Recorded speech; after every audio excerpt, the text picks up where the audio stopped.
Hello बहन। क्या हाल है आप सभी का। तो बच्चों आज हम principle of inheritance and variation का लेक्चर लेने जा रहे हैं। पार्ट 1 है। ठीक है। इसमें पूरी एनसीईआरटी चलेगी। बेटा जैसे कि हमने वहाँ पे बना दिया है, क्या नाम है, एक बेसिक जितने भी जेनेटिक्स से बेसिक थे, मैंने उस वीडियो में इससे पहले एक छोटा सा वीडियो 23 मिनट का रखा हुआ है, जो कि आप जाइए वहाँ पे देखिए। उसमें जितने भी मैंने बेसिक बातें कर चुके हैं वो सारे चीज़ें जितने भी एनसीईआरटी में दिए हुए हैं आपसे। ठीक है। तो आप तो अगर दिक्कत देखो यहाँ पे समझाने में दिक्कत नहीं, यहाँ पे मैंने क्या सोचा है कि आप तो यहाँ पे इस वाले जो एनसीईआरटी चलेगा वो एनसीईआरटी की लाइनें पढ़ाई जाएंगी, लेकिन जब मैं छोटा छोटा लेक्चर लेके आपके लिए लाया हूँ तो इसका मतलब ये है कि वहाँ पे मैं थोड़ी ब्रीफली बताया हूँ। और हालांकि वहाँ पे मैंने बोर्ड पे पढ़ाया है तो वो बात ही अलग है, और यहाँ पे ऑनलाइन पढ़ाने में बात अलग है। ठीक है। तो इसलिए हमारे बच्चों को ये होना चाहिए कि हर एक चीज़ हर एक लाइन समझ में आनी चाहिए बराबर। ठीक है। चलो बच्चों, इतना तो आपको मालूम ही होना चाहिए। आपके चैनल पे आपके प्लेटफॉर्म पे एनसीईआरटी हाईलाइट से स्टार्ट हो चुकी है।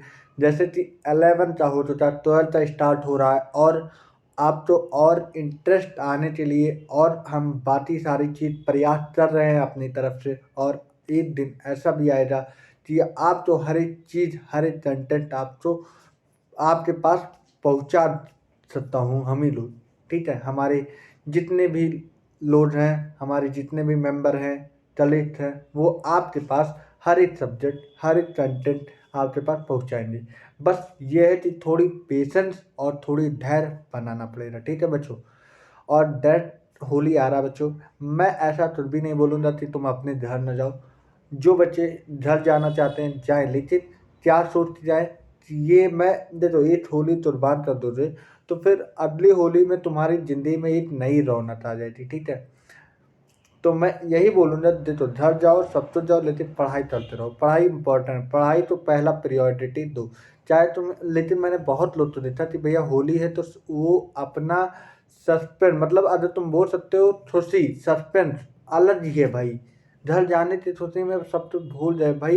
एक एक घंटे बड़े इंपॉर्टेंट होते हैं, लेकिन कौन समझाए। मैं तो समझा रहा हूँ तुम लोग के पास, लेकिन तुम लोग समझो ये बात। भाई कौन समझाएगा यार, तुम लोग तो समझा रहा हो, तुम लोग एक अभी सही गाइडेंस नहीं मिलता, तुम लोग तो सही गाइडेंस कोई देने वाला नहीं है।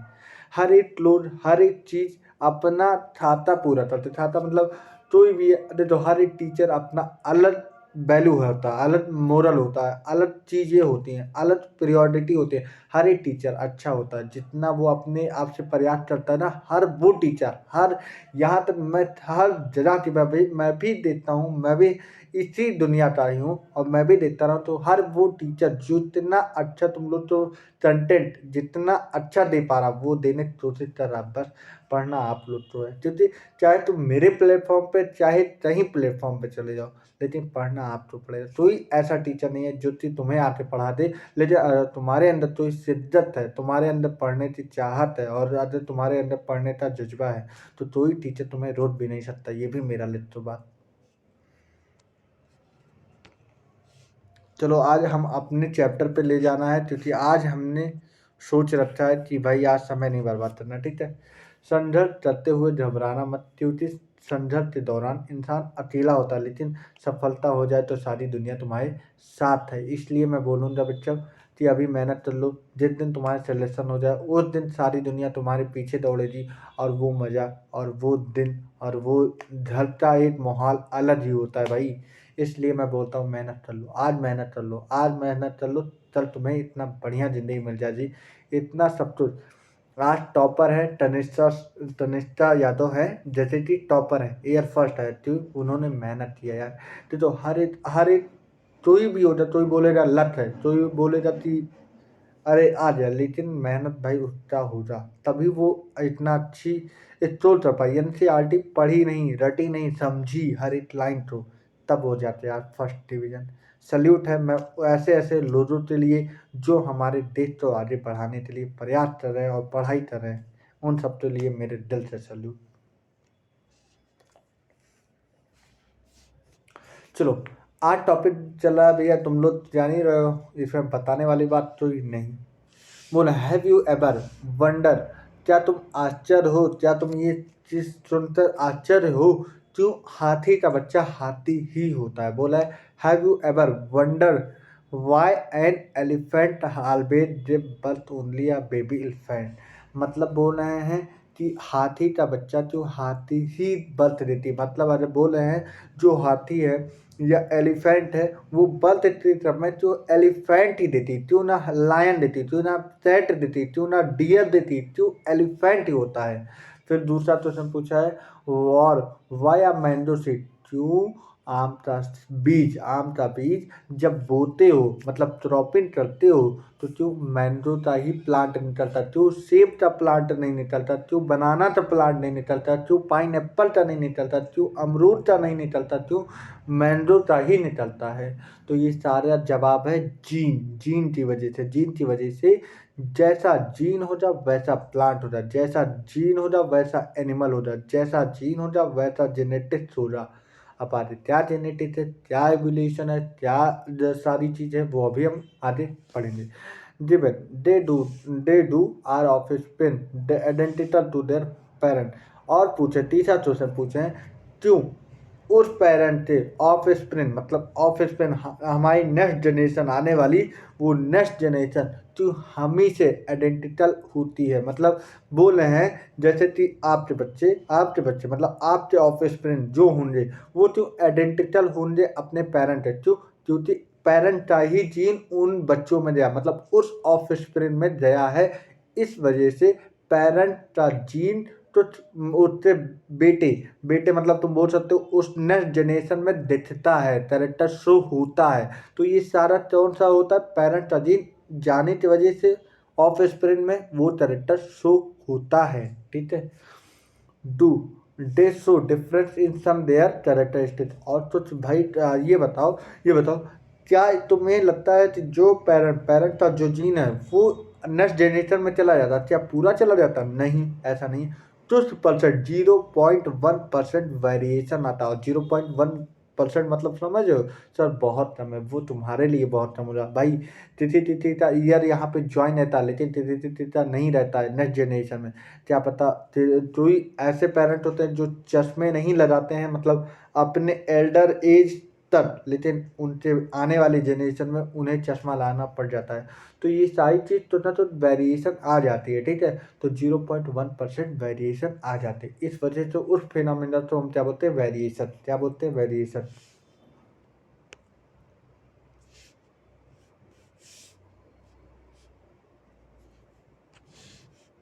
ठीक है, these are several related question are deal with scientific. मतलब जितना अभी हमने पढ़ा है, जितना ऊपर पढ़ते आ रहा हूँ, यही सारी चीज़ें हमें इसमें डील करना है इन अ ब्रांच ऑफ बायोलॉजी। और इसी ब्रांच ऑफ बायोलॉजी में ये सारी चीज़ डील करना है जिसे हम बोलते हैं इस ब्रांच ऑफ बायोलॉजी तो बोलेंगे जेनेटिक्स। क्योंकि हम यहाँ पे किसकी बात करने जा रहे हैं, सब जीन की बात कर रहे हैं। जितने भी जेनेटिक्स टर्म आएंगे सारे जीन के ही होंगे, इसलिए हम इसे क्या बोलेंगे, जेनेटिक्स। और दी subject deal with the inheritance. और ये सब्जेक्ट किससे डील करता है भैया, इनहेरिटेंस से भैया। ये सब्जेक्ट जो है वो किससे डील करेगा, इनहेरिटेंस। इनहेरिटेंस क्या होता है, जो अब बोले जो पेरेंट के थ्रू जो ऑफ स्प्रिंग में कैरेक्टर चला जाता है, जो पेरेंट के थ्रू ऑफ स्प्रिंग में कैरेक्टर चला जाता है उसी प्रोसेस को बोलते हैं इनहेरिटेंस। और जो मतलब जो कैरेक्टर पेरेंट ऑफ स्प्रिंग में जाता है उसमें वेरिएशन आता है, उसे हम बोलते हैं मतलब तुम बोल सकते हो उसमें कुछ बदलाव आते हैं, उसे हम बोलेंगे वेरिएशन। ठीक है, तो the subject deal with inheritance as well as the variation. और जैसे हमें लड़ना है variation of character from parent to offspring. जैसे भैया पेरेंट से लेके ऑफ स्प्रिंग तक इनहेरिटेंस इज द प्रोसेस। अब इनहेरिटेंस का पूरा ये डेफिनेशन बता रहा, inheritance is the process by which character pass हो जाता है इससे पेरेंट के थ्रू मतलब पेरेंट से प्रोजनी में जाना, मतलब बच्चे के अंदर जो कैरेक्टर जाता है पिता के थ्रू या पेरेंट के थ्रू, उसी प्रोसेस को हम बोलते हैं inheritance. It is basis of the heredity. मतलब अगर हम बोल दिया जाए तो हेरिडिटी की यूनिट कौन होता है, हेरिडिटी की यूनिट इनहेरिटेंस होता है। क्या बोला मैंने, हेरिडिटी की यूनिट इनहेरिटेंस होता है। हेरिडिटी यूनिट इनहेरिटेंस होता है। और इसके बाद बोले जो भैया जो मतलब पेरेंट रिलेटेड ऑफ स्प्रिंग में कैरेक्टर चला गया उस प्रोसेस तो बोलेंगे इनहेरिटेंस, लेकिन उससे जाने के दौर में जो बदलाव आ जाए, मतलब जो पेरेंट बच्चे में गया ऑफ स्प्रिंग में गया उसमें जो वेरिएशन आया, जो बदलाव आया, उन्हीं तो हम बोलेंगे वेरिएशन। तो variation is the degree, variation is degree होता है जो कि बाय हुई प्रोजेनी डिफर, और जो कि पेरेंट और प्रोजेनी से डिफरेंस होता है। अगर तुम ये जान लो कि अगर मेरा चेहरा और मेरे नेक्स्ट प्रोजेनी का चेहरा जो होगा वो कैरेक्टर तो सिमिलर होगा, लेकिन ये हुबहू मतलब मेरे नेक्स्ट जनरेशन में मिले, ऐसा नहीं है।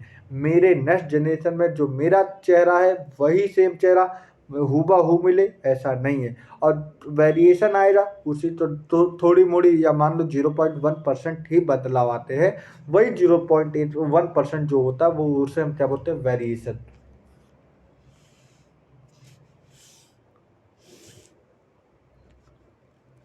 Human knew from early to 8000 to 1000 before Christ. BC का मतलब भैया जो तुम लोग समझते हो वो नहीं है, बीसी का मतलब ये है बिफोर थ्रस्ट। थ्रस्ट मतलब बिफोर थ्रस्ट से पहले की बात कर रहे हैं।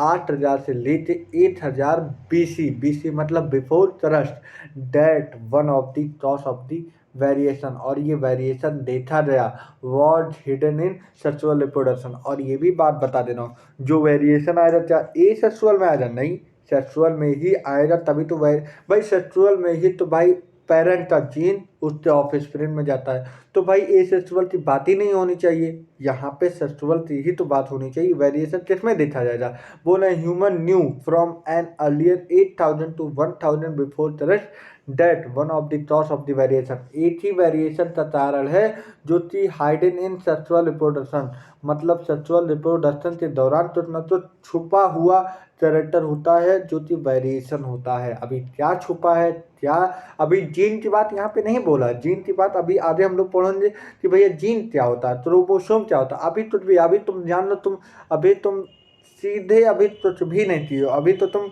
देख रहे हो कि क्या जेनेटिक स्टार्ट हो रहा है, अभी तो तुम जेनेटिक्स से जी वर्ल्ड जान रहे हो, बस इसके अलावा तुम नहीं जानो। बस ये बोला है कि जो सेक्सुअल रिप्रोडक्शन के दौरान जब एक ऑफ स्प्रिंग ऑफ मतलब पेरेंट के ऑफ स्प्रिंग में कोई ना कोई कैरेक्टर जाता है जैसे कि वेरिएशन आता है। अभी तो इनका ये मानना, और जो तो दिखता नहीं है भाई, कोई कैरेक्टर जाएगा क्या तुम्हें दिख रहा है, नहीं भाई वो तो दिखेगा ही नहीं।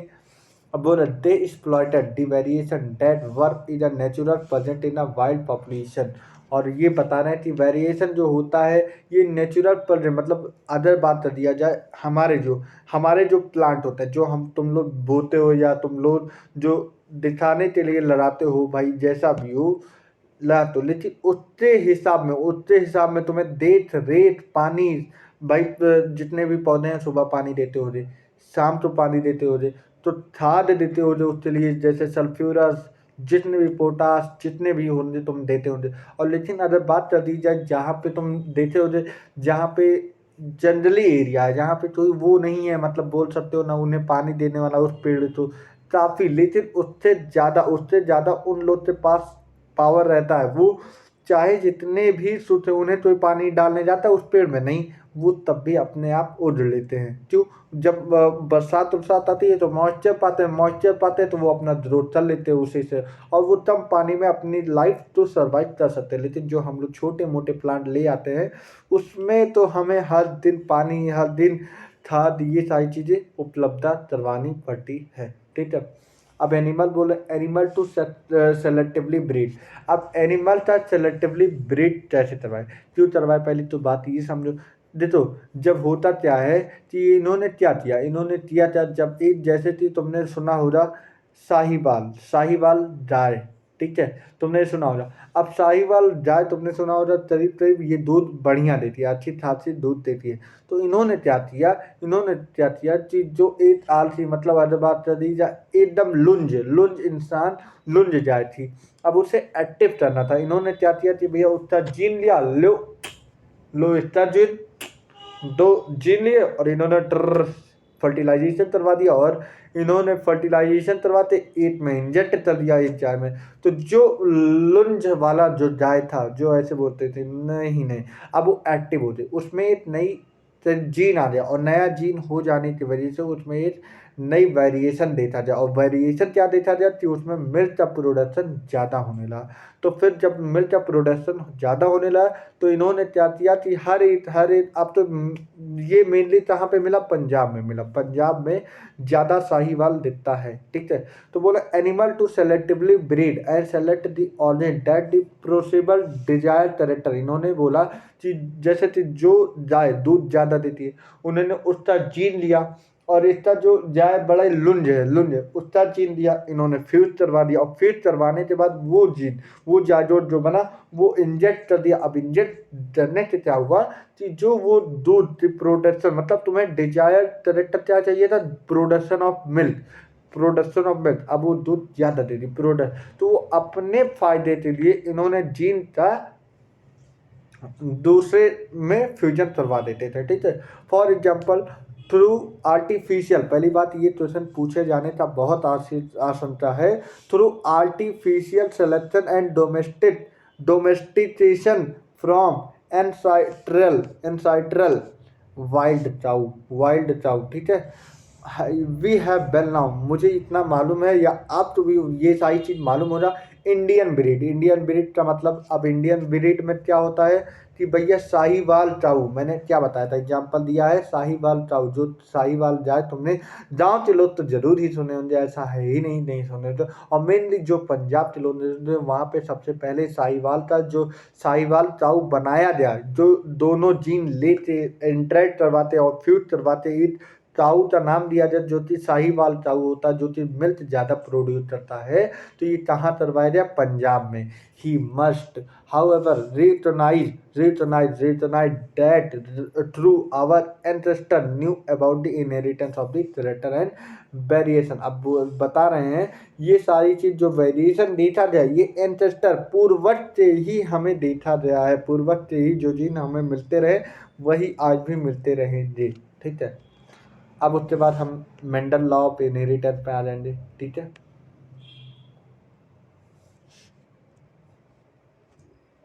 अब थोड़ी ध्यान से पढ़ना, यहाँ पे इम्पोर्टेंट बात है ना। It was during the mid 19, भैया जिस शताब्दी की बात कर रहे हैं, मिड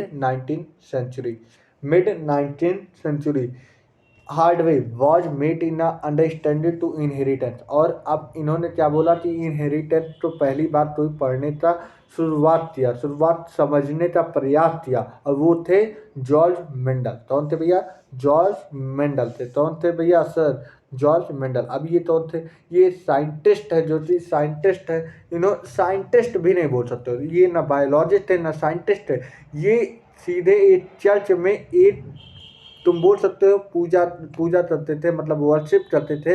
ये एक थे जॉर्ज मेंडल एक चर्च में पुजारी थे जो कि पूजा करते थे और वहीं रहते थे।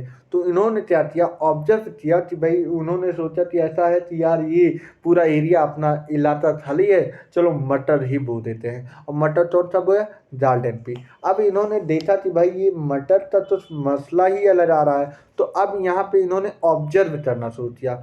अब सुनो, आधे समझ में। तो इनका पूरा नाम क्या था, जॉर्ज मेंडल। और कंडक्ट करवाए भाई कौन सा, हाइब्रिडाइजेशन एक्सपेरिमेंट या आर्टिफिशियल हाइब्रिडाइजेशन एक्सपेरिमेंट करवाया। किस पे करवाया जा भैया, गार्डन पी की स्वीट पी, गार्डन पी पे इन्होंने करवाया।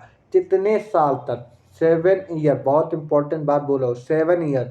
जिस सन से लेते 1856 से लेते 1863 तक। एंड पर्पोज, क्या पर्पज दिए, law of inheritance in living organ. और इन्होंने इस पर्पज के हिसाब से इन्होंने क्या नाम दिया भैया, कौन सा लॉ दिए, law of inheritance in living organ during the Mendel investigation. अब मेंडल का इन्वेस्टिगेशन स्टार्ट हो रहा है during the Mendel investigation into inheritance pattern. अब इनहेरिटेंस पैटर्न तो समझने के लिए इन्होंने अब स्टार्ट किया इन्वेस्टिगेशन करना, ठीक है। It word for the first time that structural analysis and mathematical logic. अब इन्होंने क्या बोला कि ऐसा है, ये एट ऐसे, अभी एट ऐसे ऐसे, ये तुम बोल सकते हो फादर ऑफ जेनेटिक्स, इन्हें तो बोल सकते हो। इन्होंने पहली बार स्टार्ट किया जेनेटिक्स को समझना, ठीक है, ये तो ठीक है। अब उसके बाद इन्होंने क्या बोला, ये दो चीज का उपयोग किए, दो चीज मतलब अपने जो जेनेटिक्स को सॉल्व करने के लिए जो ये पहलू चल रहा था जेनेटिक्स का, इन्होंने सॉल्व करने के लिए दो जुगाड़ लिया। पहले स्टैटिस्टिक्स का सहारा लिया और दूसरा मैथमेटिक्स का अब सहारा लिया। अब रही बात ये हुआ तो इन्होंने दो चीज का पहले सहारा लिया। स्टैटिस्टिक्स बेहद क्लास 10 में तुमने पढ़ा ही होगा, स्टैटिस्टिक्स एंड प्रोबेबिलिटी, ठीक है। और दूसरा मैथमेटिक्स का इन्होंने सहारा लिया, ठीक है, इन दी प्रॉब्लम ऑफ इन बायोलॉजी। तो ये जेनेटिक्स से बायोलॉजी में इन्होंने प्रॉब्लम के लिए ये सारा चीज अप्लाई किया। His experiment had a large sample in size. अब ये बताया जाए कि भाई मान लो यही छोटे एरियाज में इन्होंने पेड़ लगा दिया। अब छोटे एरियाज में पेड़ लगाएंगे तो भाई कितना ऑब्जर्व कर पाएंगे, तो ऑब्जर्व करने के लिए थोड़ी लार्ज सैंपल पूरा खेत बो डाले। अब पूरा खेत बो डाले तो इन्होंने अब ऑब्जर्व करना शुरू किया। Which they've greater credibility of the data he collected. और ये क्यों किए भाई, थोड़ा अदर रेंज मान लो थोड़ा सा डाटा मिला, अब ये सोचेंगे अब अगले साल बोते हैं, अब अगले साल थोड़ा और ऑब्जर्व नहीं। इन्होंने बोला जो जो हम बोएंगे पहले हम थोड़ी लार्ज अमाउंट में सैंपल इकट्ठा करेंगे और उसमें मैं ऑब्जर्व करूँगा, और ऑब्जर्व करते क्या होगा, डाटा कलेक्ट करूँगा, और डाटा कलेक्ट करने के बाद एनसीईआरटी में छपवा दूंगा, जिससे कि तुम्हें पढ़ने में और दिक्कतें बढ़े।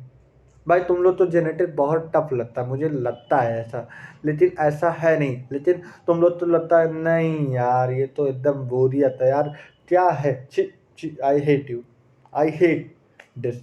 तो तुम लोग तो ऐसा लगता है, ठीक है, लेकिन ऐसा नहीं है बच्चों, ठीक है,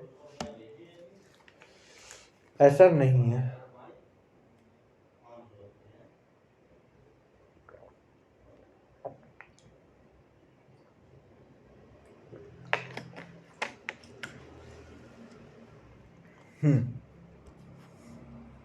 अब उसके आगे तो also the confirmation of this interference. अब देखो थोड़ी मैं मस्ती लेके पढ़ूंगा, ठीक है, ठीक है, क्योंकि हम अगर सीरियस होते पढ़ाऊंगा तो तुम लोग एकदम सीरियस होते एकदम नींद आ जाएगी, नहीं नहीं, तो ऐसा नहीं, हम लोग थोड़ी मजाक करते करते पढ़ाई थे जिसमें कि पढ़ाइयों का इंटरेस्ट बना रहे, ठीक है। चलो अब से थोड़ी हम मजाक करके पढ़ाएंगे, ठीक है, हाँ भाई, चलो ठीक है। From experiment on successive generation. अब बोल रहे हैं एक जनरेशन से लेकर दूसरी जनरेशन की बात कर रहे हैं ऑफ द टेस्ट प्लांट। इन्होंने पहला क्या किया कि भैया जब बोल रहे थे जैसे कि, अब जैसे कि होता क्या है, जैसे कि तुमने सुना ही होगा ये चित्ता बेटा, अब इसका पता लगाने के लिए तुमने क्या सुना, डीएनए टेस्ट करवाते हैं, उसी तरह इन्होंने बोला कि ये सक्सेसिव जनरेशन से पता लगाने के लिए मतलब तो जिससे जिससे ये प्लांट मिला हुआ है, मतलब अगर बात कर दिया जाए कि जो मेरे फादर होंगे मतलब फादर जो हमारे हैं, अब उन्हीं का मुझे वेरीफाई करना है कि क्या नाम है, मैं उन्हीं का बेटा हूँ, तो अब ये मेरा मेरा डीएनए टेस्ट हो जा तो उसी हिसाब से अब प्लांट की बात कर दिया जाए तो प्लांट में जो अब हमें वेरीफाई उस जेनेरेशन को वेरीफाई करने के लिए हम टेस्ट प्लांट का उपयोग करते हैं, जो टेस्ट उस प्लांट का टेस्ट करते हैं कि वो जो कैरेक्टर है वो उसी प्लांट का है, ठीक है। और जब हम टेस्ट करेंगे तो क्या प्रूफ होगा, उसका रिजल्ट होगा कि वो किस प्लांट मतलब किस इनहेरिटेंस बोला क्या, प्रूव दैट हिज रिजल्ट, और क्या प्रूफ हो जाएगा कि भैया rule of the inheritance rather than been unsubstantiated ideas. इसका अभी कोई बड़ी बात नहीं, ये कभी पूछा भी नहीं गया, ठीक है। बोला है मेंडल ने इन्वेस्टिगेटेड किया, इन्वेस्टिगेट मतलब जो एसीपी पेतुमन भैया करते हैं। सर एसीपी पेतुमन कौन है, अरे भाई सीआईडी, अच्छा सर आप सीआईडी भी देखते हैं, भाई मैं तो बहुत तो देता हूँ। देखो मेंडल इन्वेस्टिगेशन, अब उन्होंने क्या बोला, Mendel investigation character in the garden pea, क्या भैया गार्डन पी में लिया था कि स्वीट पी, सर नहीं स्वीट पी लिए ना ना ना, गार्डन पी में लिया था, ठीक है, प्लांट। डेट वर मैंने ट्रेड टू अपोजिट ट्रेड। अब इसका क्या मतलब सर, यहाँ पे बहुत मुझे नहीं समझ में आ रहा है, नहीं पढ़ने समझ नहीं यार, अभी हूँ अभी, जब तक मैं वो समझाऊंगा। देखो मेंडल ने इन्वेस्टिगेशन किया जिस पे जार्डन पी, भैया जो पीता पीता पूरा खेत लगाया गया, उस पी का नाम होता है जार्डन पी। और इन्होंने टू अपोजिट, अपोजिट मतलब इसी अभी आगे एक नाम लेगा कॉन्ट्रास्टिंग पेयर, क्या बोलेगा, देखो अपोजिट ट्रेट यही लिखा है, two opposite trait, two opposite, opposite मतलब अगर बॉय है तो गर्ल, तुम इतना 7th 8th में पढ़े हो ना, बॉय है तो गर्ल, कैपिटल है तो स्मॉल, भाई टू अपोजिट ट्रेड, अपोजिट मतलब सुबह का शाम, सन, सन का क्या होगा, इवनिंग, ये तुमने पढ़ा है ना, सनराइज का इवनिंग, डे का नाइट, ये तो अपोजिट ट्रेड है ना। अब उसी प्रकार से कॉन्ट्रास्टिंग ट्रेड का मतलब ये होता है कि भैया जो टॉल होता है डॉर्फ होता है, इसका मतलब अभी तुम्हें ये भी नहीं समझ में आ रहा तो ये समझो। देखो अपोजिट ट्रेड जो होता है वो एक, देखो इतना तुम जानते हो, कैपिटल लेटर, कैपिटल लेटर का अपोजिट क्या होता है, स्मॉल लेटर। बस यही तुम जानो कि अपोजिट ट्रेड क्या होता है, कैपिटल और स्मॉल क्या होता है। एक गार्डन पी में दो अपोजिट ट्रेड होते हैं, एक कैपिटल होता है एक स्मॉल होता है, तो मतलब भैया एक कैपिटल होता है, कैपिटल का उल्टा स्मॉल होता है, और इसी दो तो हम बोलते हैं ट्रेड, अपोजिट ट्रेड मतलब दो, एक कैपिटल एक स्मॉल, ये अपोजिट होते हैं, और इन दोनों तो बोलेंगे ट्रेड, क्या बोलेंगे भैया, ट्रेड बोलेंगे। तो two opposite trait, first is a tall, tall का भैया, टॉल का अपोजिट क्या होता है, डॉर्फ, भाई तो टॉल है उसका अपोजिट होता है डॉर्फ, ठीक है। अब तो येलो है, अब देखो ये मैं किस पे ले रहा हूँ, ये मैं तुम्हारा तुल मिलाते फोकस तुल मिलाते पी प्लांट पे ले जा रहा हूँ। प्लांट तो बड़ा हो जा तो टॉल बोलेंगे, अब तो छोटा हो जा तो उससे डॉर्फ बोलेंगे। तो हम एक देखो पी प्लांट जो हो जाएगा, पी प्लांट, प्लांट ये तो एक करेक्टर हो जाए, लेकिन उससे दो जीन होंगे, दो जीन मतलब दो पेयर होंगे, दो अपोजिट ट्रेट होंगे, अपोजिट ट्रेट मतलब नहीं समझ में आया ना, नहीं समझ में आया सर, अभी समझाऊंगा। तो येलो का हो जाएगा ग्रीन, और this allowed him to a setup of the basic framework of the rule governing inheritance which had spend of the later scientist for your diverse. इतना तभी नहीं पूछेगा इधर से, ठीक है। अभी आज पूरा बहुत बढ़िया डिटेल बताऊँ ना, बस थोड़ी और इंतजार तो वो और अच्छे से अभी बताऊंगा, ठीक है। मेंडल कंडक्ट, मेंडल ने कंडक्ट किया कौन कौन सा पॉलिनेशन, आर्टिफिशियल पॉलिनेशन, जरा बताया जाए आर्टिफिशियल और क्रॉस पॉलिनेशन कहाँ देखा गया था सर, आपने कहीं पढ़ाया था, नहीं नहीं नहीं पढ़ाया था यार, नहीं, बताओ यार, नहीं, अरे बताओ ना, देखो मैं बता रहा हूँ कहाँ पढ़ाया था, याद करो sexual reproduction in flowering plant में जब मैंने इमैक्चुलेशन पढ़ाया था, आर्टिफिशियल हाइब्रिडाइजेशन में मैंने बोला था जो प्लांट है उसमें इमैक्चुलेशन करवा देते हैं, जिससे कि कोई एंथर आते नहीं उस पर फ्यूज कर पाए, जिससे की वजह से वो डिजायर्ड जो जो फ्लावर में डिजायर्ड जीन डालना चाहते हैं वो डायरेक्ट डाल सकते हैं, इसलिए हम बोलते थे आर्टिफिशियल पॉलिनेशन, दूसरा क्रॉस पॉलिनेशन, और तीसरा सेल्फ पॉलिनेशन भी करवाया गया था, याद करो। हाँ सर आपने सही बताया, हाँ मैं तो हमेशा सही ही बताता हूँ।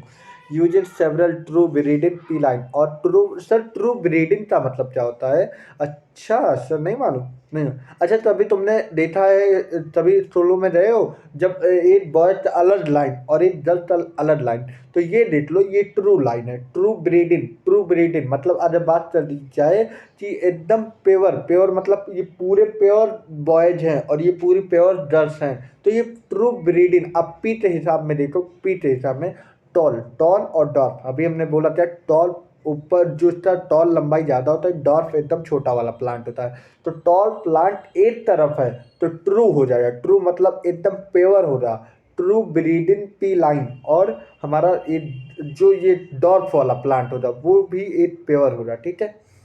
ए true breeding line is one that having undergone self pollination, अब ये कॉन्टिन्यूअस सेल्फ पॉलिनेशन करेगा। अब देखो बोला है ये जब अंदर जाता है ये तो अभी तक तुमने तीन चीज पढ़ा, एक क्रॉस पॉलिनेशन पढ़ा, एक आर्टिफिशियल पॉलिनेशन पढ़ा, दूसरा तीसरा तुमने क्या पढ़ा, self pollination, so that the stable trait inheritance and the inspiration for several generation.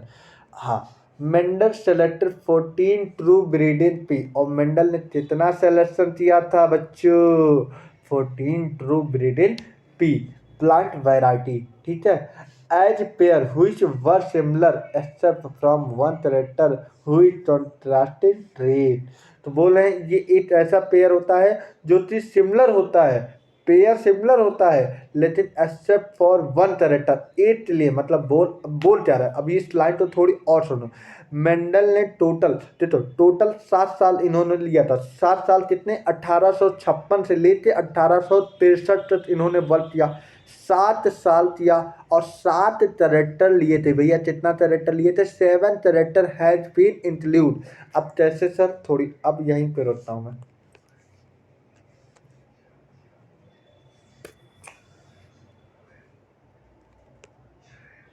Wait wait wait, मैंने बनाया है तुम लोग के लिए, इसीलिए तो बनाता हूँ, इसीलिए तो मेहनत करता हूँ कि हमारे बच्चे को अभी दिक्कत तो ना हो।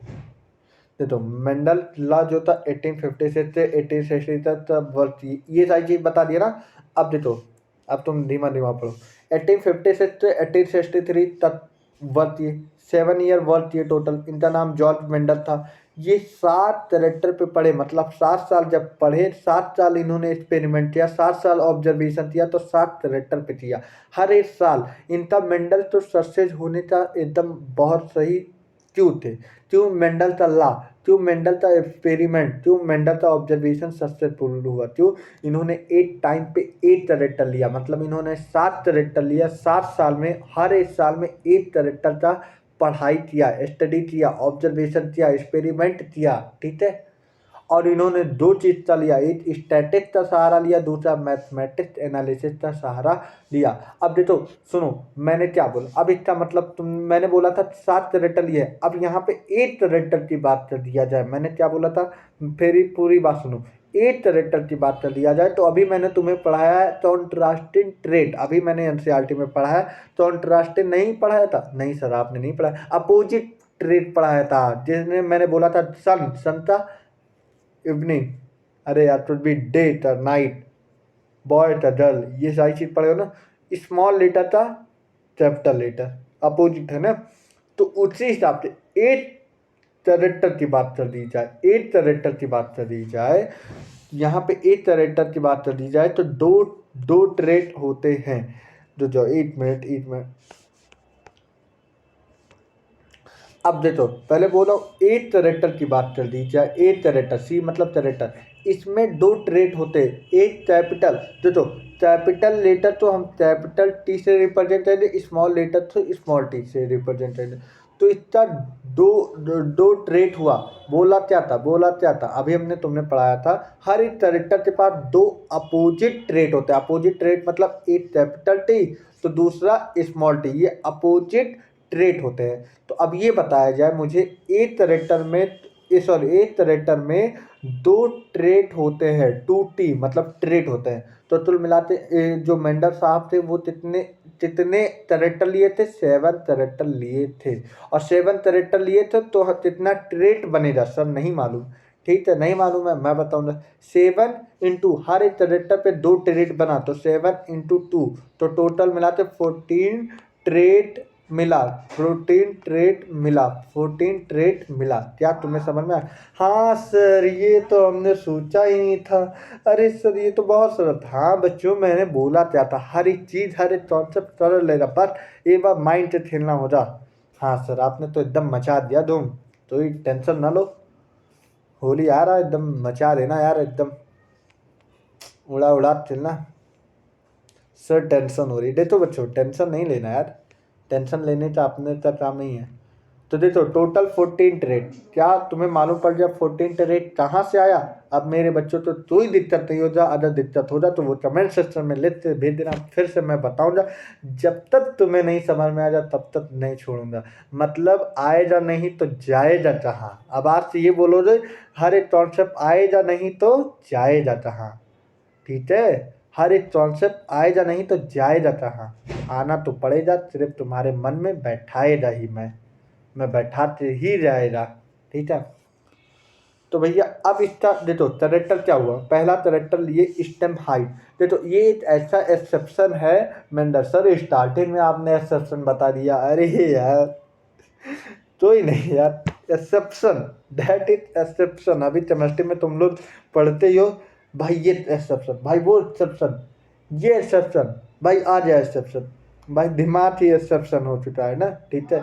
तो ही नहीं, तो स्टेम हाइट में जो इन्होंने पेयर लिया, मतलब इन्होंने पेयर नहीं ले पाया इस वाले टॉर्चअप में, इन्होंने पेयर नहीं ले पाया। तो इनका देखो, इन्होंने लिया कॉन्ट्रास्टिंग ट्रेट तो लिया, कॉन्ट्रास्टिंग लिया, लेकिन इन्होंने बताया था, अभी तुम आगे पढ़ो तो इन्होंने बोला था कि जो ये पेयर होते हैं, जो ये ट्रेट होते हैं, जो ये ट्रेट होते हैं, इन्हें पेयर में होना चाहिए, इन्हें पेयर में होना चाहिए। तो इन्होंने पेयर में नहीं रख पाया था। तो जो फ्लावर कलर का डोमिनेंट वायलेट होता है, वाइट होता है। फ्लावर पोजीशन का एजियल होता है, टर्मिनल होता है। पॉड शेप का, तो हर एक ये डोमिनेंट होता है। अब ये तो मैं तुम्हें एक बात और बता दे रहा हूँ, इस डी का मतलब तुम क्या समझ हो, डॉर्फ। इस आर का मतलब रोज, ऐसा नहीं है भैया, डी का मतलब होता है डोमिनेंट। सर ये क्या नया टर्म ला दिए आप तो मेरा मतलब कुछ भी बोल दे रहे हैं, हमें समझ ही नहीं आ रहा। अरे यार कैसे नहीं, अभी मैंने तुमसे बोला दो ट्रेड बनते, एक कैपिटल टी एक स्मॉल टी। तो कैपिटल टी होता है मतलब डोमिनेंट होता है, और स्मॉल टी जो होता है ये रेसेसिव होता है। सर अच्छा, आज मतलब रेसेसिव, हाँ ये तो बात समझ में आ रही है। अच्छा सर थोड़ा और डिटेल में जाइए, ठीक है मैं बताता हूँ। तो कभी भी तुमने बचपन में बहुत शैतानियाँ किया होंगे, किए हो कि नहीं, किए हो, हाँ किए हैं सर। अच्छा चलो तुमने किया हुआ, कभी तुमने ऐसा दिखता, कभी तुम पापा के साथ बाजार जाते हो, और बाजार जाते हो तभी तुम बोलो पापा वो दिलवा दो यार, पापा भी दिलवा देते हैं। और लेकिन जब बोले दूसरी बार पापा ये दिलवा दो, तो दुकानदार बोला अरे दिलवा ही दीजिए, तो बोले पापा बोले अरे बच्चा है बिगड़ जाएगा, बिगड़ जाएगा। लेकिन वो अगर ये बोलते, कभी कभी तुमने ये देखा है, तुमने ये सुना है शर्मा जी के बेटे, आपका बेटा बिगड़ गया है, लेकिन देखो बिगड़ गया है, लेकिन देखो तभी भी शर्मा जी की बुराई करेंगे, शर्मा जी की बुराई करेंगे तो, लेकिन शर्मा जी की बुराई करेंगे तो उस समय शर्मा अंकल जो होंगे उनके बेटे तो नहीं जाते, क्यों, क्योंकि उनके साथ कौन है, उनके पिता। नहीं समझ में आया, नहीं सर ये कहानी तो समझ ही नहीं आया। ठीक है अब फिर से सुनो, अब मैं आज किसे पकड़ूंगा, चलो आज मैं पकड़ूंगा, तो ऐसा नाम बताओ, सोचो सोचो सोचो, चलो कोई नहीं, मैं सोचा अपने छोड़ दिए अपने। अब मैं मान लो बाजार गया, मैं बाजार गया अपने पिता श्री के साथ, ठीक है मैं गया, अब मैं पहुंचा, फिर मैंने बोला शर्मा अंकल आप कल कहाँ घूम रहे थे, किसी के साथ आपने घूमा।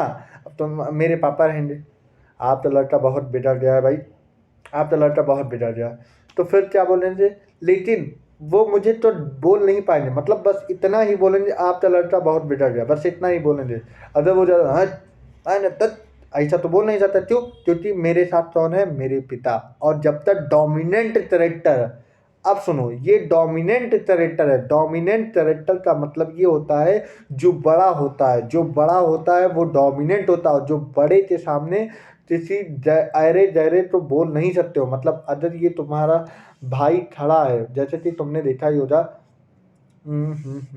तभी तुमने ये कहानी सुना है कि स्कूल में गए होते, अब तुम्हारा भाई भी पढ़ा हो, तुम भी पढ़ो, और तुम्हारा भाई पढ़ा, और तुम्हें तो ही आते मार दे, फिर तुम्हारा भाई आए उससे दो झापड़ मारता है, क्यों, क्यों दो झापड़ मारता है, क्योंकि अब फिर वो लड़का तुम्हें मारेगा, नहीं मारेगा, वो बोलेगा नहीं इसका भाई यहीं पढ़ता है अभी आज के बहुत मारेगा।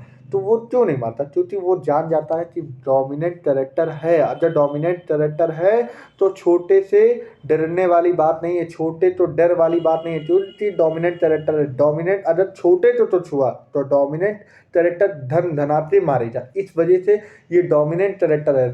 छोटा है, छोटा वाला प्रोजेक्ट है, लेकिन छोटे वाले तो कोई कैरेक्टर, मतलब कैरेक्टर उतना शो नहीं होता, कैरेक्टर कितना शो हो रहा है भाई, इसे कोई मार रहा है, इसे आते टन से मार दिया, पट्ट से हेडशॉट, अब पट्ट से हेडशॉट मार दिया, लेकिन बड़ा वाला है पट्ट से हेडशॉट कोई मारेगा, बड़ा वाला ठीक से मारेगा, बोलेगा मेरे भाई तो क्यों मारे, तो ये पट्ट से हेडशॉट मारेगा। इस वजह से हर सर आप समझा ही नहीं पा रहे, 1 मिनट देना तब और अच्छे से समझाऊंगा। अब तुम्हें और अच्छे से समझाऊंगा, ठीक है? दे दो। चलो, ये है मुन्ना लाल, ठीक है? अब एक नाम रखता हूँ। अब ये है मुन्ना लाल के पिताश्री, ठीक है? मुन्ना लाल ये है और मुन्ना लाल के पिताश्री ये है। अब ये इसके दोस्त हुए, ये इसके मुन्ना लाल के दोस्त हुए। अब ये इसे टंटा मारा, टन से। तब तक इसके पिता से ही मारे, बोले मेरे बेटे मार, टन से मारे है शॉट, ठीक है? अभी भी ठीक है। अब उसके बाद ये दोबारा इसे मारने जाएगा, नहीं मारने जाएगा। क्यों? क्यों? इसका डोमिनेंट कैरेक्टर बैठा हुआ है। अगर तुमने इससे मारा पट्ट से तो ये मारेगा पट्ट से है शॉट, इसलिए उसे नहीं मारेगा।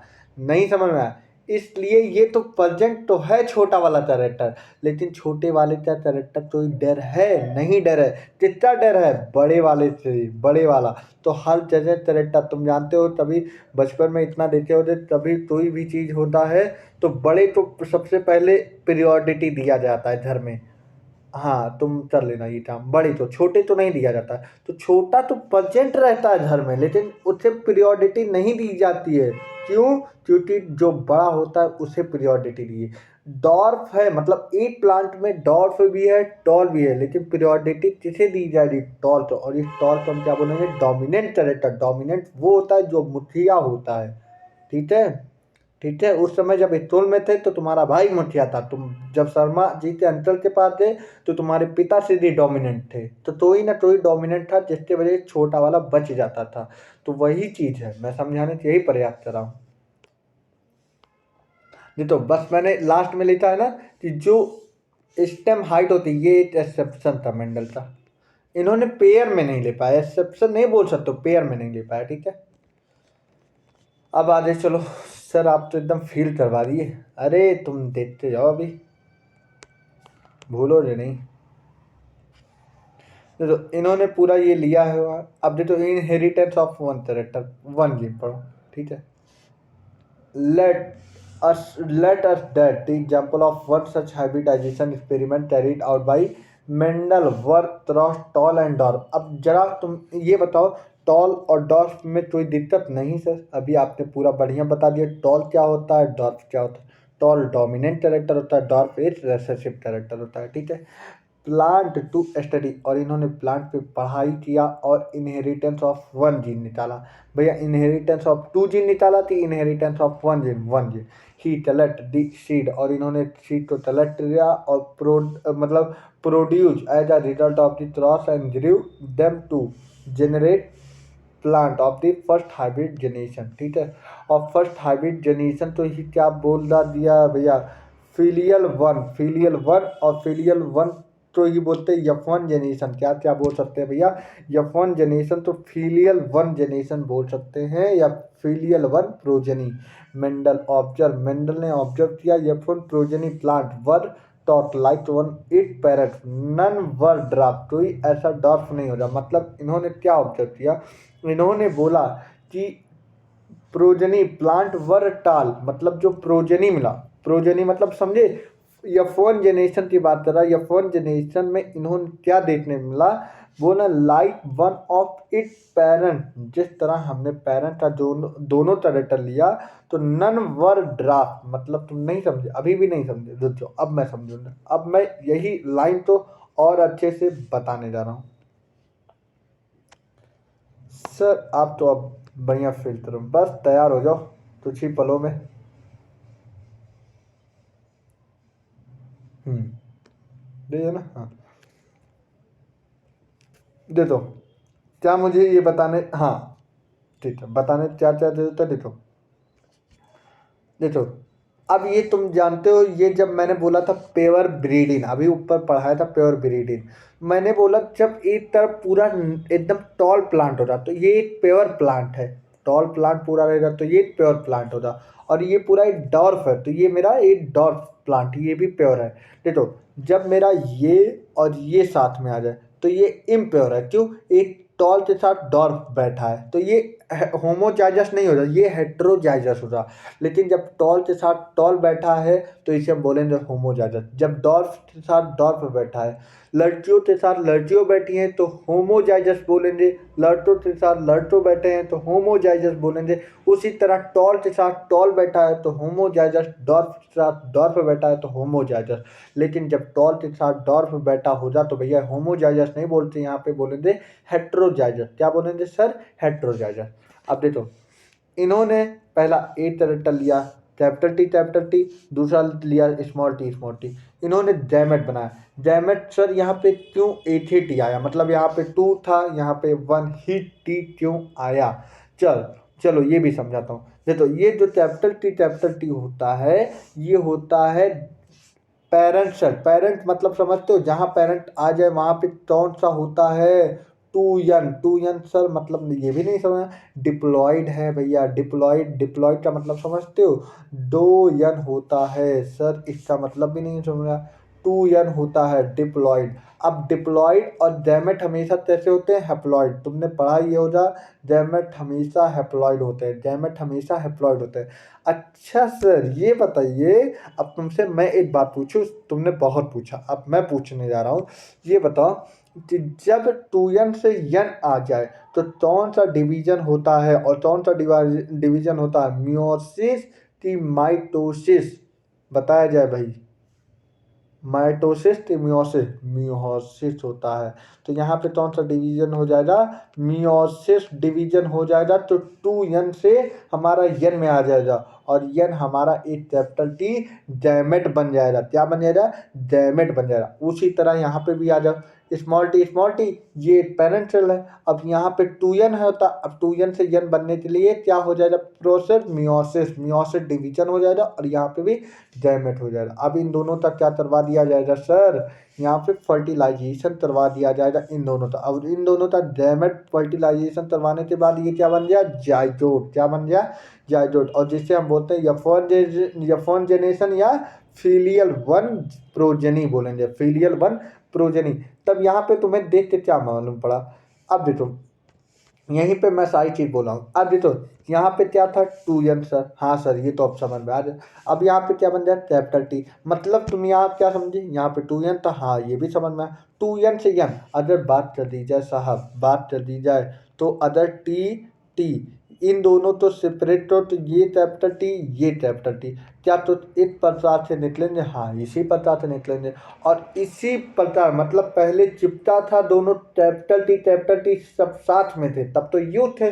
और जब इन्होंने सेपरेट हुआ तो एक प्रकार से सेपरेट हुआ। और इसी लॉ तो मेंडल साहब ने दिया कि लॉ ऑफ सेट्रीजरेशन। क्या नाम दिया? Law of सेट्रीजरेशन।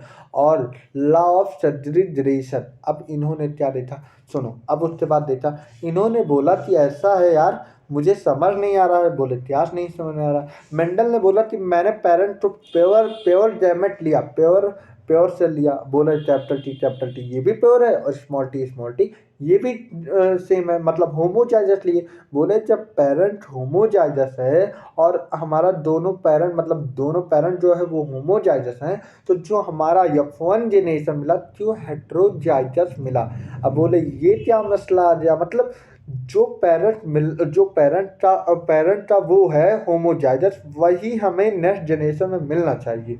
ऐसा उन्होंने ऑब्जर्व करना चाहिए, उनका माइंड यही था कि ऐसा है, मैंने मिलाया भाई। अब ये बताओ, चीनी और पानी जब तुमने मिलाया, बोला ये क्यों चीनी पानी दिख क्यों नहीं रहा? चीनी पानी क्यों दिख नहीं रहा? क्यों शरबत बन गया? तो वही चीज हुआ। इन्होंने चीनी मिलाया, पानी मिलाया, फिर बोले ये चीनी पानी क्यों दिख नहीं रहा, अलग अलग क्यों? इन्होंने बोला क्यों होमोजाइगस? मैंने कुल मिलाते पेरेंट क्या लिया? होमोजाइगस दोनों। और मुझे जब जो F1 जेनेरेशन था ये हेट्रोजाइगस। अब ये क्यों हो रहा? अब इन्होंने तब सोचा, अच्छा ये मतलब ये हुआ कि सर, तुम्हें मैंने स्टार्टिंग में बोला जो ये कैपिटल टी है ये डोमिनेट होता है, ये रेसेसिव। अच्छा, ये बड़ा है तो बड़े का कैरेक्टर ज़्यादा शो होता है, और बड़े का कैरेक्टर शो होता है और छोटे। ऐसा नहीं है कि ये जो छोटा वाला टी है, स्मॉल टी है, ये बेकार है, खत्म है, कुछ भी नहीं है। ऐसा नहीं है, इसका भी काम है, ये उसके साथ रहेगा ही रहेगा। अगर ये दोनों साथ में नहीं रहेंगे तब कोई मतलब नहीं रहेगा। लेकिन ये रहेगा, लेकिन कैरेक्टर कितना शो हो जा, मतलब ये बेटा है तो ये बाप है, तो हमेशा कैरेक्टर कितना शो हो जा। क्या तुम अपने पापा के साथ जाते हो तो क्या जितने लोग होंगे क्या तुमसे बात करेंगे कि तुम्हारे पापा नहीं, पापा तुम्हारे बात क्यों, क्यों, क्योंकि वो एक डोमिनेट, एक मुखिया है। तो इसी हिसाब से जब ये फर्टिलाइजेशन हुआ तो इन्होंने मालूम पड़ा कि ये डोमिनेंट कैरेक्टर शो होता है, इस वजह से इन्होंने पहला ला बोला कि लॉ ऑफ डोमिनेंट, यहाँ से मतलब एक ला निकला, लॉ ऑफ डोमिनेंस। क्या बोले भैया, लॉ ऑफ डोमिनेंस। सर इतना समझ में आ गया, एकदम समझ में आ जाए, क्या तुम्हें कोई दिक्कत है इसमें, जरा फिर से बता दिया जाए, मैं एकदम ब्रीफली बताया हूँ, ठीक है। अब इन्होंने क्या बोला, अब मेरे पास फॉर्मूला है, बोले यार मैन भाई मालूम है, ये तो यार मैंने होमोजाइगस पेरेंट्स लिया, मिल गया हेटेरोजाइगस। अब बोले यार मुझे समझ नहीं आ रहा क्यों मैंने पेरेंट्स लिया, पेरेंट्स मैंने होमोजाइगस लिया और मुझे F1 जनरेशन में हेटेरोजाइगस मिला है। तो मतलब क्या हुआ, मतलब ये हुआ कि जो मैंने रेसेसिव कैरेक्टर कौन था इन दोनों में से, अरे यार जो एक मिनट एक मिनट एक मिनट एक मिनट एक मिनट एक मिनट एक मिनट, मतलब इन्होंने क्या बोला, इन्होंने बोला मैन भाई ये बताया जाए, अगर बोल रहे तब तो इसका ये मतलब होना चाहिए, अगर तुम बोल रहे हो कि ये डोमिनेंट है और ये रेसेसिव है और मुझे कितना कैरेक्टर था डोमिनेंट, तो इसका मतलब ये है कि रेसेसिव कैरेक्टर दिखना नहीं चाहिए, रेसेसिव कैरेक्टर है तो इसका मतलब ये गायब हो चुका। उन्होंने बोला कि ऐसा है यार मैन भाई, मैंने ऑब्जर्व किया, जब मैंने प्योर गैमेट लिया, जब मेरा फर्टिलाइजेशन करवाने के बाद F1 जेनेरेशन मिला, वो मतलब हेटेरोजाइगस मिला, और ये इसमें हेटेरोजाइगस में कितना कैरेक्टर शो हुआ, डोमिनेंट का कैरेक्टर। तब हमसे बोले कि ऐसा है यार मैन भाई, तब इसका मतलब ये है कि रेसेसिव कौन है, रेसेसिव तो ये है, तो मतलब रेसेसिव का कैरेक्टर गायब हो गया। अब मैन भाई बोले अच्छा ये भी बात है यार, तब तो यार ये तो मतलब तो ज़्यादा ही देता। तो मैंने क्या बोला यार मेंडल भाई ऐसा करो, एक बार सेल्फिन करवा दिया जाए। अब मैंने क्या बोला, सेल्फिन करवाने, तब बोले अच्छा ये भी करवा दिया जाए। अब सेल्फिन करवाने के लिए इन्होंने एक चार्ट बोर्ड लिया, चार्ट बोर्ड बहुत इंपॉर्टेंट है, नीट ने 4 बार पूछा है कि भैया चार्ट बोर्ड किसके द्वारा मिला है, मतलब ये चार्ट बोर्ड का कौन निर्माण किया, कौन इसका डिस्कवरी किया, तो उसने किया आरसी कौन था भैया, फिर से बताया जाए भैया, आरसी पूनेट, कौन था भैया, आरसी पूनेट, ये इसका चार्ट का नेम है। एनसीईआरटी में ये नीट में पूछा गया, और जो मैं झूठ नहीं बोलता हूँ वैसे भी जानते हो। देखो इसका निर्माण किसने किया, आरसी पूनेट, ठीक है, PUNNET, आरसी पूनेट, ठीक है। और जो ये आरसी पूनेट थे, आरसी पूनेट, ये ब्रिटिश थे। पूनेट जो थे वो ब्रिटिश थे, और यही क्वेश्चन पूछा था कि जो ये पूनेट का निर्माण किए थे, पूनेट साहब जो ये चार्ट बोर्ड का निर्माण किए थे, ये कहाँ से बिलोंग करते थे, ब्रिटिश से बिलोंग करते थे, ठीक है। तो अब सुनो, इन्होंने सेल्फिन किया, सेल्फिन करवाया थी, इन्होंने लिया, बोला a capital T H small T, अभी यही मिला था ना, और एक capital T H small T, इन्होंने मिला तो यहाँ पे दोनों था, जब इन्होंने मैच तो 80 यहाँ पे आया, 80 यहाँ पे आया, तो यहाँ पे कैपिटल टी और यहाँ पे कैपिटल टी स्मॉल टी मिला, फिर यहाँ पे कैपिटल टी स्मॉल टी, यहाँ पे स्मॉल टी। तब मेरे पास फिर से बोले, मैन भाई मालूम है, बोले हम, बोले क्या है भाई, बोले यार जो मैंने F1 जनरेशन, मतलब जो पेरेंट जो था, मतलब F1 जनरेशन में जो पेरेंट था, वो पेरेंट कैरेक्टर हमें F2 जब मैंने सेल्फिन करवाया तब वही कैरेक्टर मुझे दोबारा शो हो गया। अब मैंने बोला अच्छा ये बात है।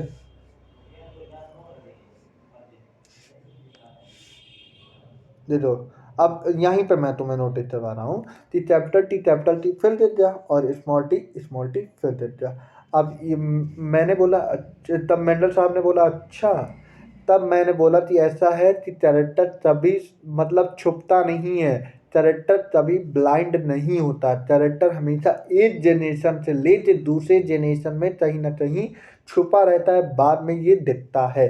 जैसे कि F1 जनरेशन में नहीं दिखा था, अब बोले F2 जनरेशन में वही कैरेक्टर हमें शो हो गया, तो इसका मतलब मुझे ये वेरीफाई हो गया कि मेरा कैरेक्टर कहीं छुपता नहीं है, वो नेक्स्ट जनरेशन में हमें दिखता है, ठीक है। अब इसके बाद बात कर रहे हैं, ये F2 जनरेशन हो गया।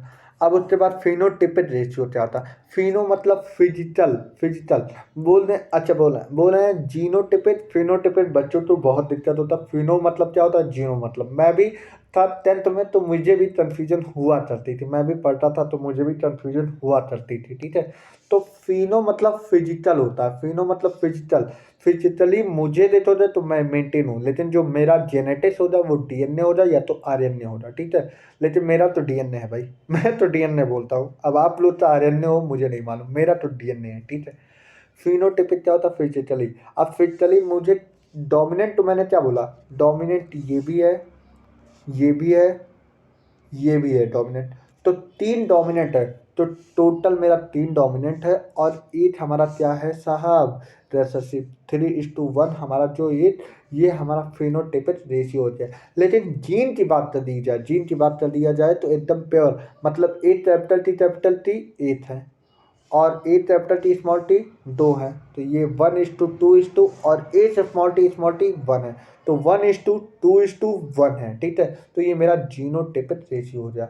अब डॉर्फ की बात कर दी जाए, अब यहाँ पे सुनो, यहाँ पे तुम्हें मैं हर एक कॉन्सेप्ट बताऊंगा। डैश मीन, अब मैंने यहाँ पे एक वर्ड लिखा है, ओहो, तो यही, हाँ, हट जा, हाँ, चलो। डैट मीन, इसका मतलब ये हुआ कि कैरेक्टर कभी ब्लाइंड नहीं होता है, मतलब छुपता नहीं है, मतलब एक पेरेंट से लेकर दूसरे पेरेंट में कहीं ना कहीं चला जाता है, लेकिन एक जनरेशन में दूसरे जनरेशन में कहीं ना कहीं चला जा। और फिर मेंडल साहब ने बोला जो यही कैरेक्टर जाता है, मतलब अगर बात कर दी जाए, ये जो पेरेंट कैरेक्टर, ये पेरेंट सेल ही है, डॉटर सेल ही है।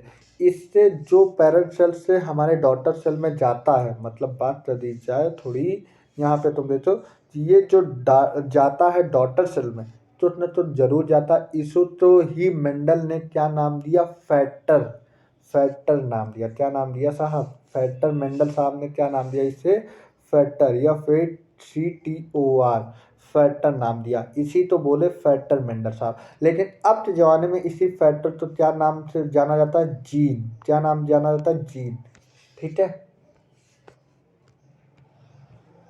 अब देखो, मैंने इतना मेहनत किया, समझो अब तुम्हारा मैंने लॉ ऑफ डोमिनेंस खत्म कर डाला।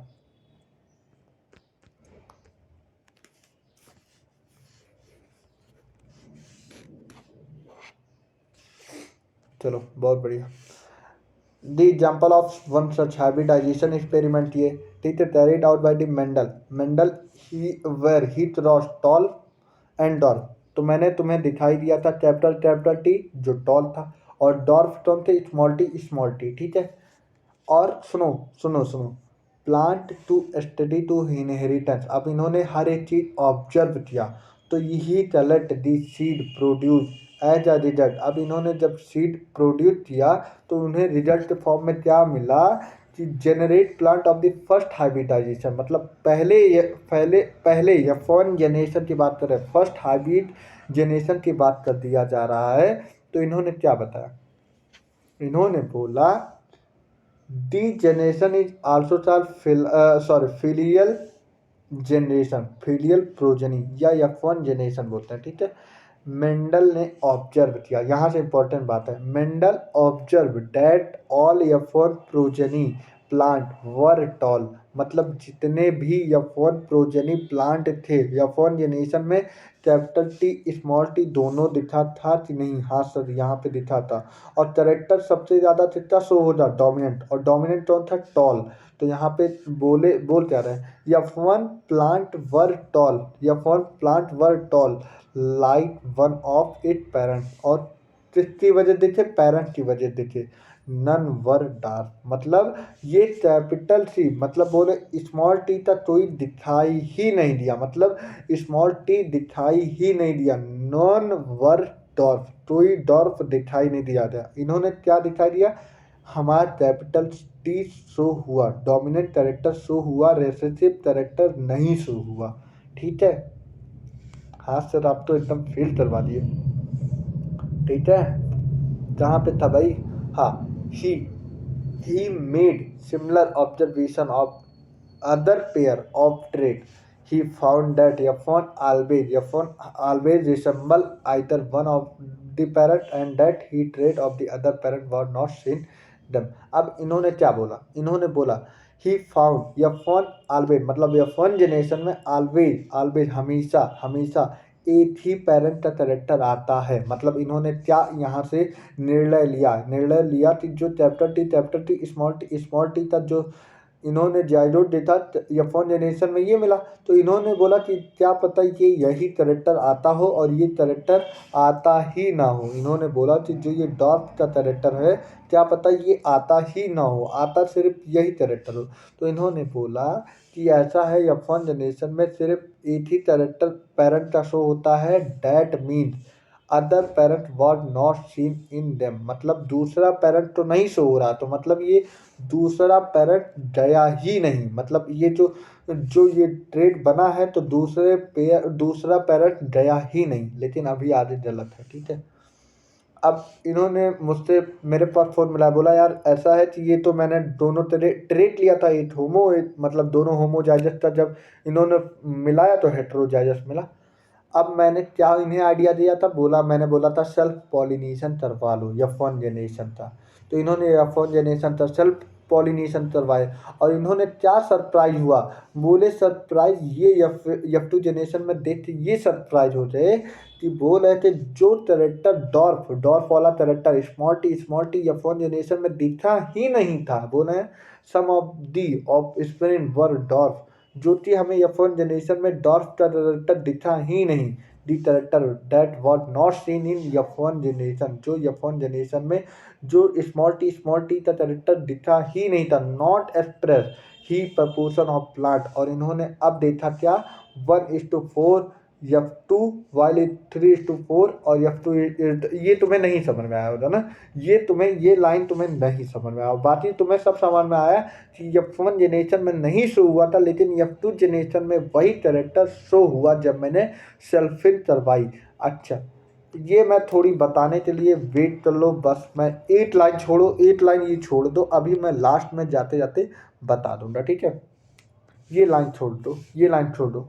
D tall and dwarf trait were identical to the parent, he did not show any blending. तब वहाँ से इन्होंने क्या आजमाया, मतलब इन्होंने क्या मेंडल साहब ने बताया कि ऐसा है कि जो ट्रेट होता है वो कभी छुपता नहीं। बोले हैं parental type and did not show, मतलब जो पेरेंट टाइप का जीन होता है वो कहीं शो नहीं, मतलब छिपता नहीं है। डू नॉट एनी ब्लेंडन, कहीं ना कहीं छिपता नहीं है, बल्कि कहीं ना कहीं जनरेशन में दिख जाता है। जैसे F1 जनरेशन में नहीं दिखा, लेकिन F2 जनरेशन में वही कैरेक्टर आते हमें दिख गया। तो इसका मतलब ये हुआ कि जो जीन होता है वो कभी छिपता ही नहीं है।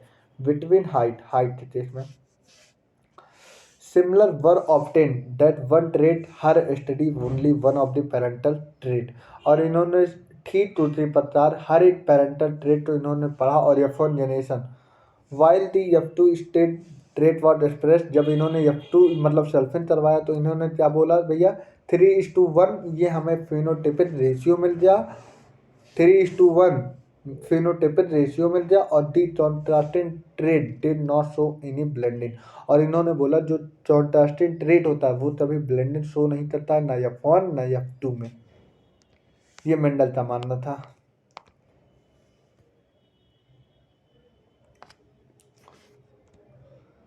Based on the observation, Mendel proposed that is something was being stably passed down unchanged। और इन्होंने बोला जो जो तो न तो जब मैंने बोला था जब इन्होंने क्रॉसिंग करवाया, जैसे कि अब इन्होंने क्रॉसिंग करवाया, पहले टॉल लिया दूसरा डॉर्फ लिया, इन्होंने क्रॉसिंग करवाया तो F1 में क्या मिला भैया, इन्होंने क्या मिला था कैपिटल टी स्मॉल टी। इन्होंने यही पाया था भैया, capital T small T F1 generation में यही मिला था। और इन्होंने बोला कि यही टॉल का कैरेक्टर हमें शो हो रहा है, टॉल का कैरेक्टर शो हो रहा था, सॉरी ये तो डैमेज बना ना, टॉल और डॉर्फ था।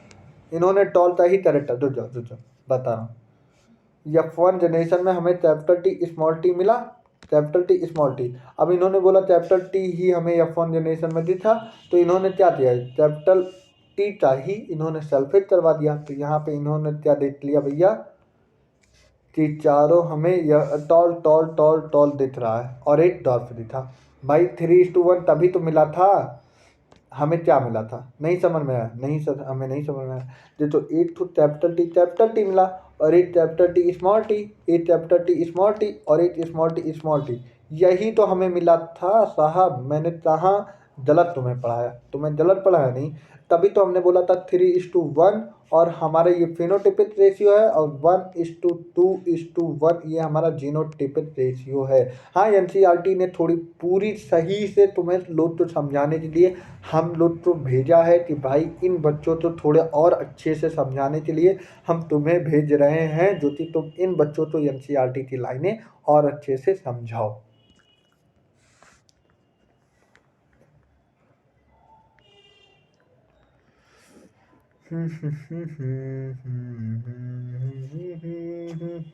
ठीक है, एक गाना डाल देता हूँ उसी पे। अब इन्होंने क्या बोला, well been stably pass down unchanged. अब बोले from parent to offspring, जब पेरेंट से लेके ऑफ स्प्रिन में जब गैमेट बनता है through the gamete over successive generation he thought the jeans of factor. मतलब इन्होंने बोला जब पेरेंट से लेके जब ऑफ स्प्रिन के दौरान में जो गैमेट बनता है उसी के दौरान कोई ना कोई ऐसा चीज होता है जो पेरेंट से लेके हमारे ऑफ स्पिन में पास हो जाता, उसे तो इन्होंने क्या नाम दिया था, फैक्टर। मैंने बोला था, हाँ लिखवाया था। Now we call them as a gene, और अब हम क्या बुलाते हैं, उसी तो जीन बुलाते हैं। Therefore are the unit of inheritance. तब मतलब यहाँ पे तुम्हें समझ में आ गया इनहेरिटेंस की यूनिट क्या होती है, जीन। यहीं पे नोटिस कर लो भैया, लिख लो यार, लिख लो, क्या अंडरलाइन कर दो, unit of inheritance is a gene. Unit of inheritance की यूनिट क्या होती है, जीन होती है। They contain the information that the required to express a particular trait in an already gene हुई code for a pair of the contrasting trait. अब तुम्हें मालूम पड़ेगा जीन जो होता है वो कॉन्ट्रास्टिंग पेयर में होता है। कॉन्ट्रास्टिंग पेयर मतलब तुम समझे, अभी तो मैंने बोला था अपोजिट पेयर, अपोजिट पेयर और कॉन्ट्रास्टिंग पेयर मैंने बोला था अभी आएगा, अभी आएगा, मैंने यही बोला था ना। तो अब आ जाए, देखो जीन था, जीन क्या था, एक कैरेक्टर है और कैरेक्टर में कितने कॉन्ट्रास्टिंग मतलब कितने अपोजिट ट्रेट थे, दो थे। और दो मतलब एक हम पेयर बोल सकते हैं, हाँ सर पेयर बोल सकते हैं। तो जीन एक कैरेक्टर है जो कि उसमें दो कॉन्ट्रास्टिंग पेयर या दो अपोजिट पेयर होते हैं, जो दो कंट्रास्टेंट ट्रेट रहते हैं, उसी को हमने क्या बोला था, एलील। नहीं समझ में आया एलील, जो कैपिटल टी स्मॉल टी पढ़े अभी तो तुमने, इन्हीं दोनों तो बोलते हैं एलील। क्या बोलते हैं भैया, एलील। दे आर स्लाइटली, अब इन्होंने बोला एलील तो कैसे डिफरेंट होते हैं, they are slightly different from वॉफ ऑफ द सेम जीन। वो एक जीन से डिफरेंट होते हैं, कैसे डिफरेंट होते हैं, स्लाइटली डिफरेंट होते हैं। हाय रब्बा, मजा आया पढ़ने में। हाँ सर एकदम मजा आ गया।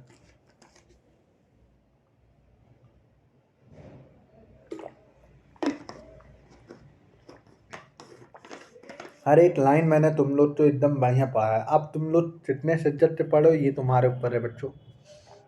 मैं अपना पूरा जी जान ला दे रहा हूँ, ठीक है। इफ बी यूज अल्फाबेटली सिंबल, अब तुम्हें वो बता वही रहे हैं बस सिंपल से। कैपिटल लेटर क्या तुमने मतलब कैपिटल लेटर जो था वो क्या डिपेंड किया, क्या एक्सप्रेस किया ये फोन जनरेशन में। अब रुको, small alphabet for other trait. अब इन्होंने बोला जो अल्फ़ाबेटली सिंबल होता है for such name the capital letter is use for the trait expression. अब इसका मतलब क्या हुआ सर, अच्छा जो ये कैपिटल लेटर था यही तो अपना एक्सप्रेस कर रहा था ट्रेट, हाँ यही डोमिनेंट था और यही एक्सप्रेस कर रहा था। तो इन्होंने बोला जो कैपिटल लेटर होता है वही एक्सप्रेस करता है अपना ट्रेट। अभी कैपिटल टी स्मॉल टी आया था F1 जनरेशन में, कौन एक्सप्रेस किया था, कैपिटल टी, और कैपिटल टी था क्या, टॉल था, ठीक है। Small alphabet for other trait, और जो स्मॉल अल्फ़ाबेट होता है वो अदर ट्रेट होता है। In for example in case of the character of the height T is use for the tall trait and small tree small T बोलते हैं, dot tree small T. क्या तुम्हें ये सारी चीज़ बताने की ज़रूरत है, पढ़ लो भाई। T is use for the tall, जो टी है वो टॉल के लिए बताया जा, और स्मॉल टी डॉर्फ के लिए बताया जा। T and small T R allele होते हैं, अभी मैंने ये पहले ही बता दिया। ठीक है, जो capital T small T, capital T capital T, capital T small T, small T small T, देखो इन्होंने तीन चीज बताया, कैपिटल टी मिलेगा, या तो कैपिटल टी स्मॉल टी मिलेगा, या स्मॉल टी स्मॉल टी मिलेगा। ठीक है, तीन चीज मिलेगा, हाइट थी इसमें। ठीक है, Mendel also propose that is a true breeding. True breeding का मैंने क्या बोला था, पेवर गैमेट होना चाहिए, मतलब होमोजाइगस, ये ट्रू ब्रीडिंग होता है। अब ये तो ट्रू ब्रीडिंग नहीं है, ये हेट्रोजाइगस है, ये ट्रू ब्रीडिंग नहीं है। ट्रू ब्रीडिंग यही होता है, यही होता है। ठीक है, टॉल और dark pea variety the allelic pair of the gene height are the capital T. क्या इस चीज के लिए तुम वाकिफ हो कि नहीं, कैपिटल टी को ही हम क्या बोले थे, होमोजाइगस, और स्मॉल टी तो क्या बोले थे, homozygous. Capital T small T R genotype.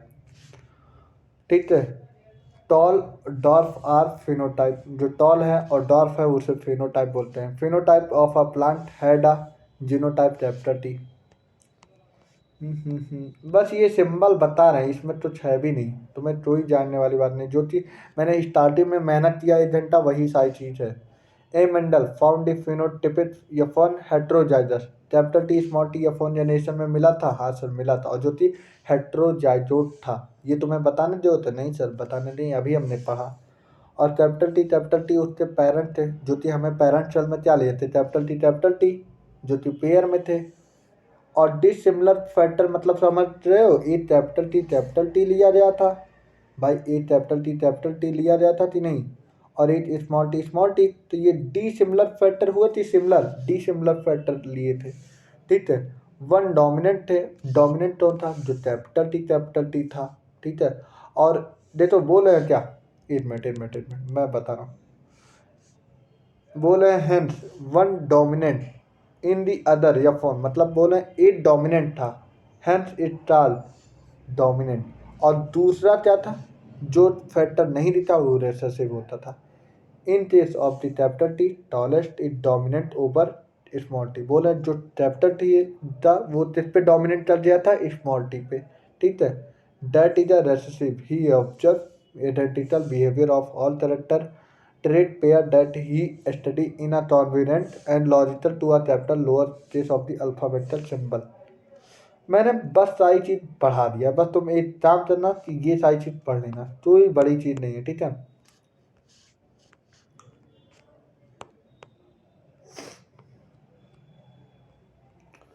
चलो अब इसके बाद देख लेते हैं, ये मैंने तो पढ़ाया है ही नहीं, ये हो चुका है, बस मैं एक पढ़ाऊंगा।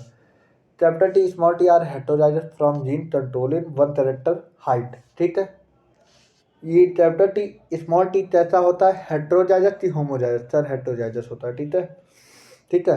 अब मोनो हाइब्रिड क्रॉस में देते हैं, जहाँ पे एक कैपिटल टी लिए, और जहाँ अभी हमने यही किया था, अभी तो जो मैंने क्रॉसिंग करवाया था ये मैंने मोनो हाइब्रिड में ही करवाया था। ठीक है, मोनो हाइब्रिड में ही करवाया था। और जो थी जो cross between capital T small T और मोनो हाइब्रिड क्रॉस मिला था। ठीक है, अब देखो वही चीज़ है, बोले observation that the recessive parent trait is a appear without any blending. जो रेसेसिव एस्पेरर या फोन जनरेशन में जो रेसेसिव पेरेंट होता था वो ब्लेंड नहीं होता है, और एफ टू जनरेशन में वो सारी चीज वही स्मॉल टी हमें दिखा था। ठीक है, with an interfere when the tall and dwarf plant produce gamete. जब हमने बोला कि जो स्मॉल टी का गैमेट जो बना था उसी के दौरान by the process of the meiosis, by कौन सा प्रोसेस हुआ था वो मैंने वहीं पे लिखवा दिया था, मियोसिस। और वहीं पे एलिड जो था वो सेपरेट हुए थे, और उसी को हम ला कौन सा दिए थे, ला ऑफ सर्जरीज रेट from each other, only one allele is transmitted to a gamete.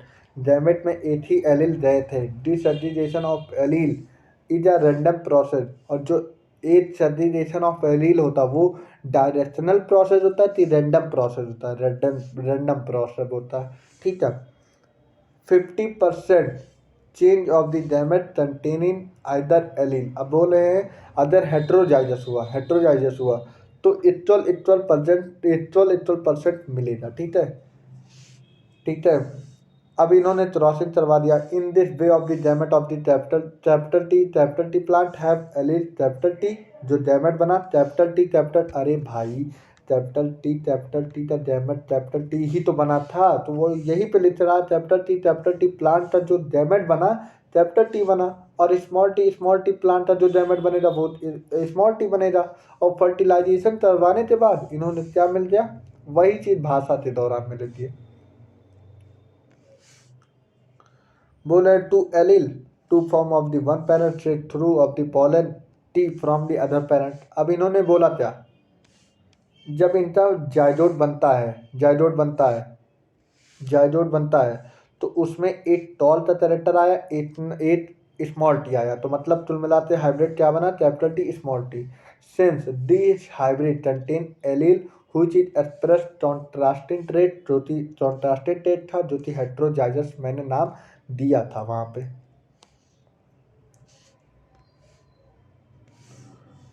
Since the hybrid contain allele which is a form of the contrasting, ये तो मैंने बता दिया। बोले the production of the gamete by the parental of the formation of the zygote F1 and F2 plant can be understood from the diagram called Punnett square. मैंने बोला था Punnett square, मतलब जो कार्ड बोर्ड था वो कौन से scientist दिए थे, पूनेट स्क्वायर। ठीक है, it was develop by the British थे कि अमेरिकन साइंटिस्ट थे, अमेरिकन जेनेटिस्ट थे भैया। तो ये अमेरिकन जेनेटिस्ट नहीं थे, ये ब्रिटिश जेनेटिस्ट था। मैंने वहाँ पे लिखवाया ब्रिटिश जेनेटिस्ट नहीं लिखवाया था, ब्रिटिश जेनेटिस्ट थे, जो कि पूरा नाम क्या था, Reginald C Punnett. It is a graphical, ये कौन सा ग्राफिकल रिप्रेजेंटेटिव थी, मैथमेटिकल ग्राफिकल। ठीक है, और इन्होंने किस बेस पे दिया था, प्रोबेबिलिटी, तुमने पढ़ा होगा, प्रोबेबिलिटी के बेस पे इन्होंने दिया था। Possible of the genotype of the offspring genetic cross the possible of the gamete are written on two side. भाई मैंने एक बार ये तो ऐसे ही तो लिखा था, ये एक ऐसे था, एक बार मैंने यहाँ पे लिखा था, एक बार मैंने यहाँ पे लिखा, तो दो साइड में लिखते हैं कि नहीं, तो वो वही चीज़ लिखा है, एक top row and left column, मतलब एक ऊपर से नीचे आते वक्त, एक टू ऐसे लिखते वक्त। All possible combination are represent in a boxes, जितने भी पॉसिबल कॉम्बिनेशन हो जाए, ये इस बॉक्स में जितने भी होंगे वो सारे हमें आउटपुट में मिल जाएंगे। ठीक है, ठीक है। तो मैंने ये यहाँ तक पढ़ाया है, अब इसके बाद मैं कल पढ़ाऊँगा यहाँ से, हाँ ठीक है, यहाँ से पढ़ाऊँगा। ठीक है, तो आज के लिए इतना ही भाई, आज के लिए समय भी हो चुका है, करीब करीब 1:17 हो जाए, 1 घंटे 17 मिनट। तो भैया आज के लिए इजाज़त दी हमें, और समझ में आया कैसा लगा आपको वीडियो, थोड़ा कमेंट सेक्शन में आप बताएं।